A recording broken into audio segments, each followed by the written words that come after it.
So this is the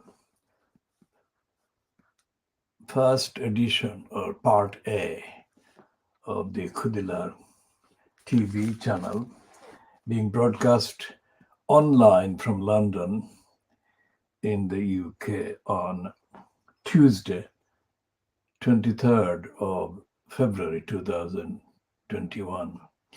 Now, The Guardian is now an integral part of the corrupt propaganda assault, packed full of lies, and it has dropped the word Johnson and inserted PM as a permanent thing on the front page.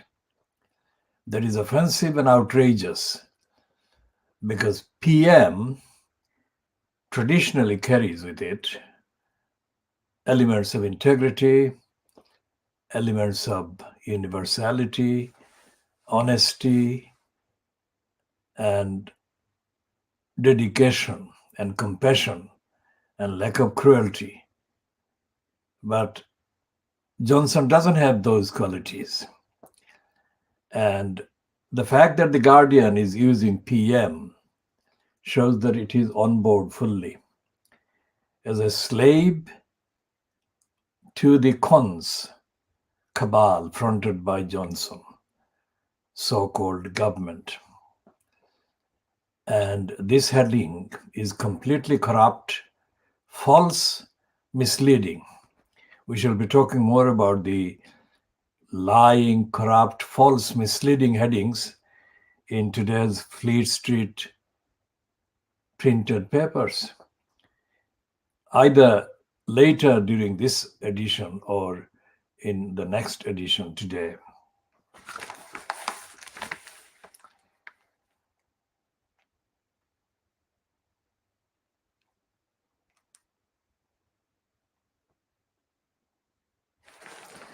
And The Guardian is lying because at the bottom of this front page, it quotes a far-right conservative Brexiteer as a kind of dignified, reliable source. And it quotes him as saying, once again, it seems to be modeling, not data, that is driving decisions. Now, the corrupt, crooked Guardian should actually have used that skepticism, which we have been observing right from the beginning, that the Fleet Street papers are not giving the facts. Of course, Steve Baker is talking about Johnson, but we have been saying that it's not just Johnson.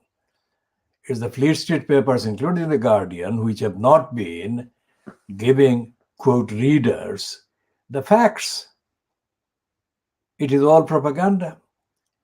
And Steve Baker's reference to modeling is, again, a propaganda, reference to the propaganda, not on the evidence, not on the facts, despite the fact that we do note the fact that he's a far-right Brexiteering liar himself in other respects.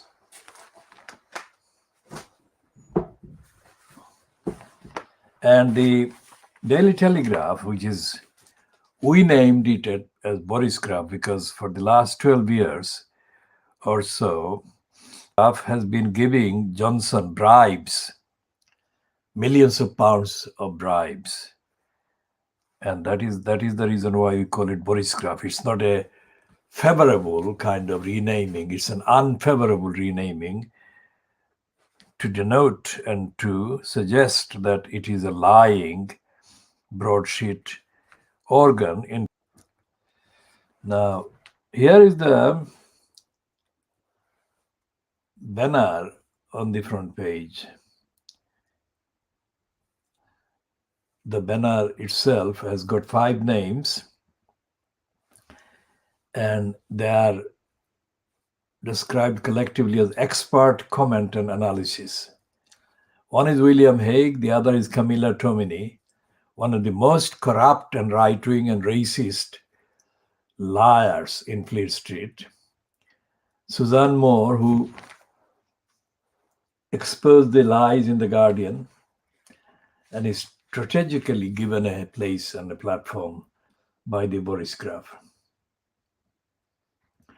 And the racist, far-right, fascist, anti-democratic American Janet Daly.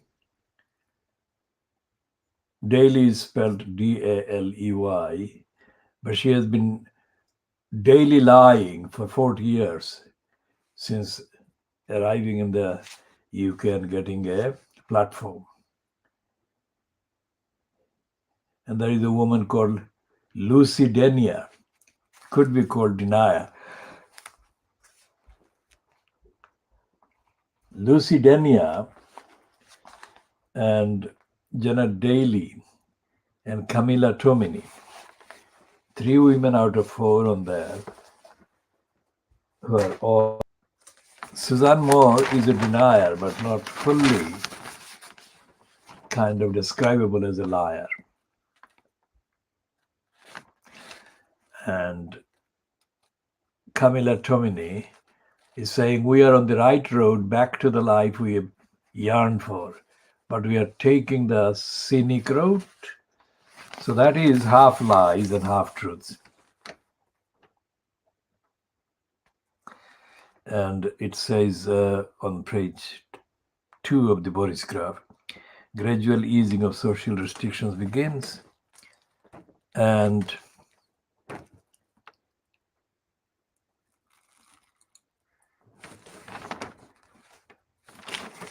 the scientists are saying,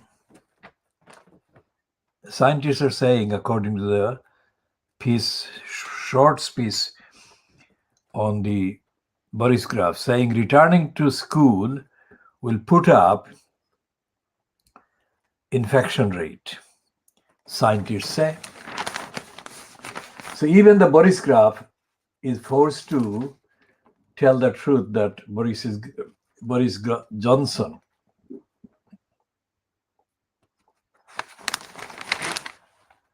is actually being careless and negligent and irresponsible.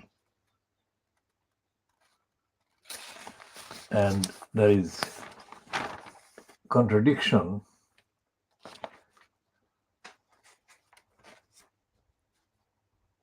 on every page of the Boris Graf.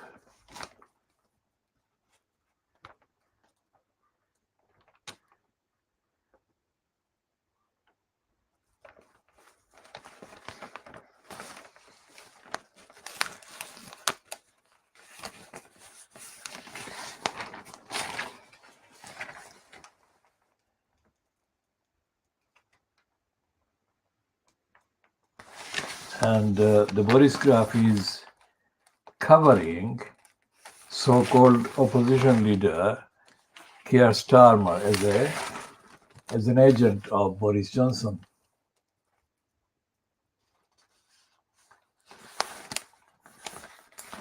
Now on page 10 of the Boris Graf, there is a piece about the Scottish National Party.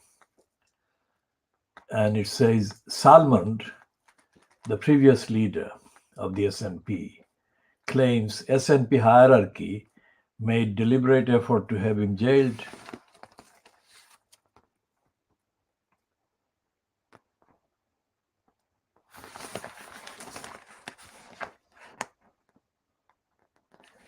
And the racists are having a go at the police for calling racistly offensive remarks an offense.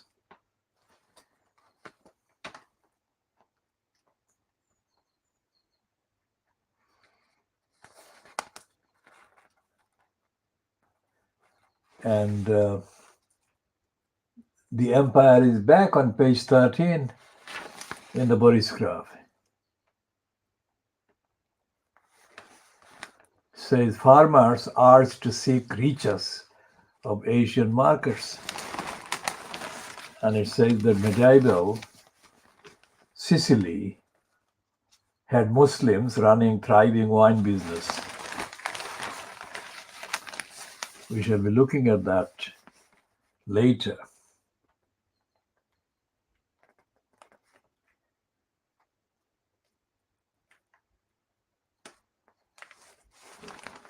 And the Boris graph is full of racism and corruption. And even Janet Daly is saying that Keir Starmer has quit the lockdown debate. And the liar, Charles Moore, the crook, says that recognizing Islamists will sideline moderates. Now he is actually lying there because he's mislabeling Muslims as Islamists.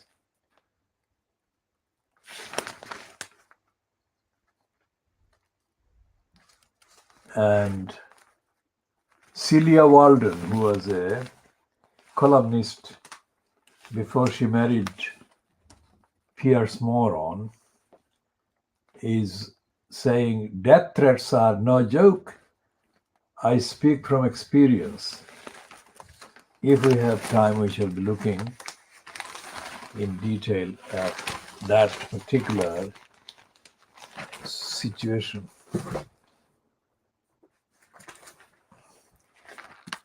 And the Times is part of the brigade promoting Boris Johnson.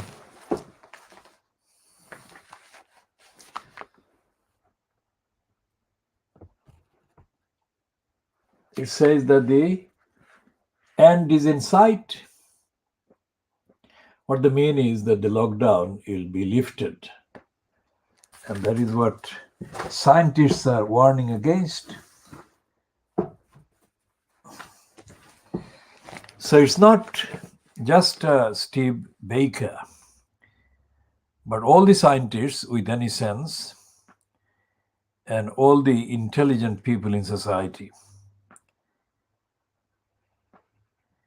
And what Johnson is doing and the Tories are going to do by lifting the restrictions and forcing children to return to school is open the floodgates for the third wave, major wave of the virus.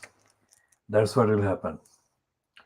So what we are saying is that Fleet Street is playing a deadly, corrupt role of lying, endangering people and people's safety. And the Murdoch scum is doing that on the front page.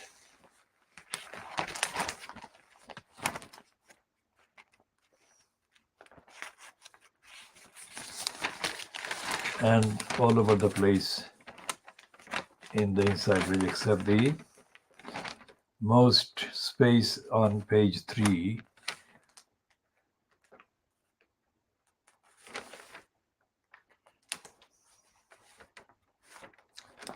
And they're promoting the leader of the genocide of the Rohingyas, Aung San Suu Kyi, on page 2 as the victim of the coup that she organized. We are saying she organized it politically, and she is benefiting from it by having the claim and demand for her trial for crimes against humanity as the leader of the regime that carried out the massacre, as a diversion. This so-called coup in Burma by the military is a diversion.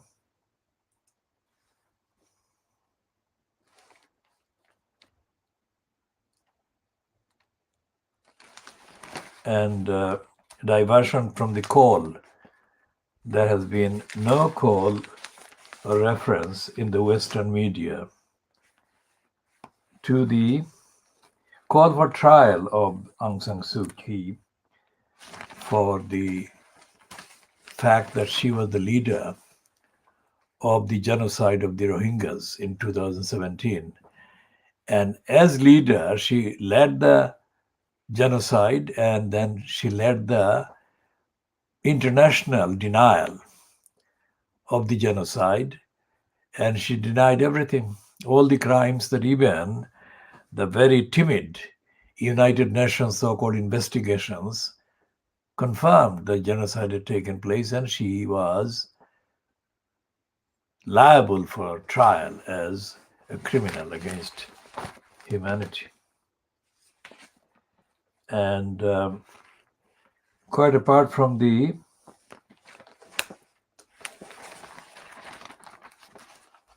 propaganda for lockdown to be restricted, lockdown to be removed, that is, the Murdoch scum is continuing its attack on Oprah Winfrey and the interview that she is going to broadcast, interview with Harry and Meghan.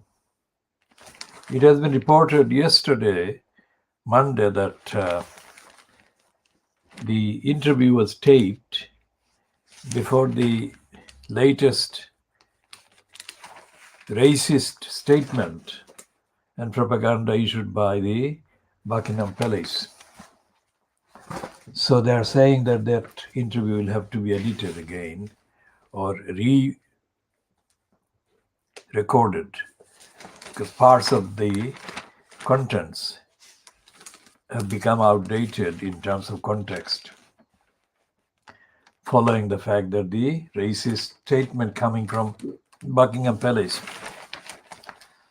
has raised questions that need to be asked in order to make the statement, in order to make the Oprah Winfrey interview with Harry and Meghan up to date in terms of contents. They're not saying that they agree with the retaping or whatever, but it is that factually the program has to be up to date, all of it, instead of being factually obsolete or made out of date by the racist latest statement by Buckingham Palace against the pair.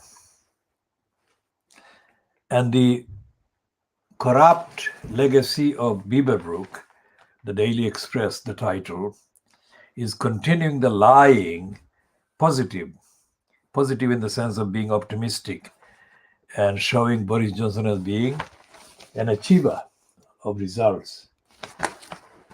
That is what the Express has been doing for years, decades. And the Express is, in terms of the intensity of its racism and hostility to the idea of international recognition of obligations and rights, which it attached to and ascribed to the UK's membership of the European Union.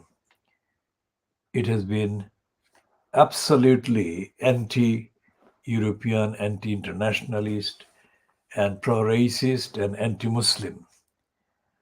And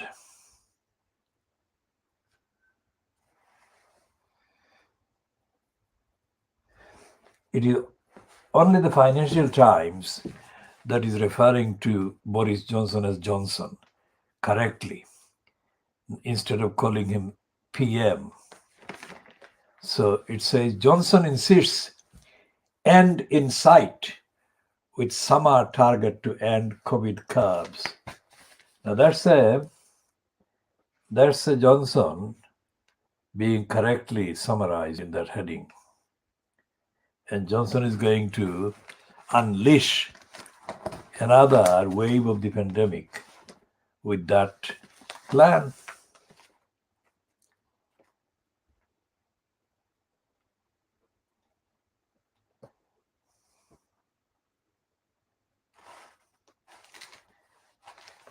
And the banner briefs, 3 briefs there on the banner at the top of the Financial Times.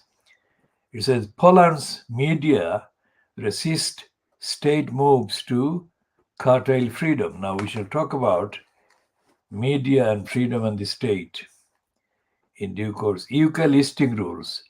Experts debate the case for and against change. And there is this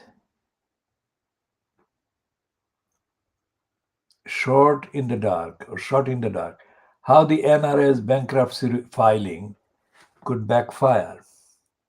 And it's the gun business in the USA that they're talking about.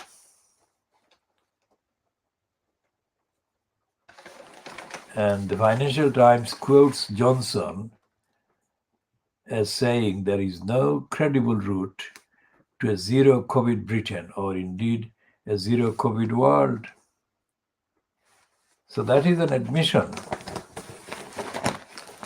That is an admission that is inconsistent with the lying propaganda that is stuffed into the contents of the Fleet Street media and the rest of the British media.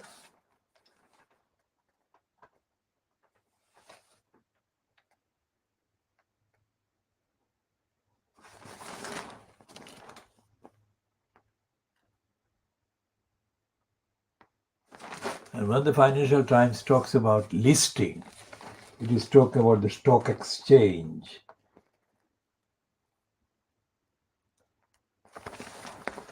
And a piece by Sarah O'Connor under employment says, don't let gig economy chiefs rewrite the law. And the second editorial in the Financial Times, second editorial opinion in the Financial Times today, 23rd of February 2021, is headed, Europe should go big on fiscal policy too. And it is again a corrupt heading and a corrupt copy. It's completely false and uninformative, and it's no journalism at all. The Financial Times reads like an insiders kind of magazine for insiders. Now, the big read on page 21 of the Financial Times is about Poland. Poland's broadcasters and publishers see a proposed tax as the latest in a series of steps by the ruling party to curb independent journalism. The moves could yet pose another test of relations with Brussels. And there is a long piece about the poet Keats, Ode to Keats.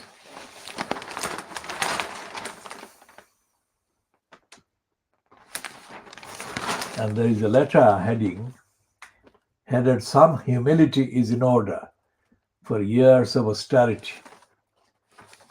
The austerity is a corrupt word. It hides the cuts and the corrupt justification for cuts in public services. And the Financial Times, although it calls him Johnson, is part of the propaganda. It says that Johnson's announcement actually is a sensible one. And it ignores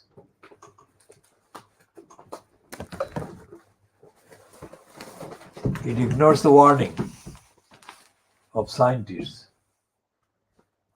that is briefly mentioned even in the Boris graph, in a short kind of item. So the Mirror is ferociously serving the agenda for Boris Johnson and the Brigade for resurrecting and resuming and unleashing a new reign of the virus in Britain. And the Daily Mail continues the corrupt, lying, emotional language in support of ending the lockdown. The main heading at the top is Long Road to Freedom, pubs, salons, schools, holidays. Your essential family guide. See pages 6 and 7. 8th of March, 13 days away. 12th of April, 48 days away. May 17th, 83 days away. March 29, 34 days away. And June 21, 118 days. End in sight at last, but it's going to take months. What are we waiting for? It's a kind of stupid, irresponsible, corrupt, uncaring, negligent, and deadly emotional cry for an end to the lockdown. So that's what the right-wing brigade is actually asking for. End to the breakdown. End to the lockdown. So we are ending this part A, at 9:20 hours GMT on Tuesday, the 23rd of February 2021.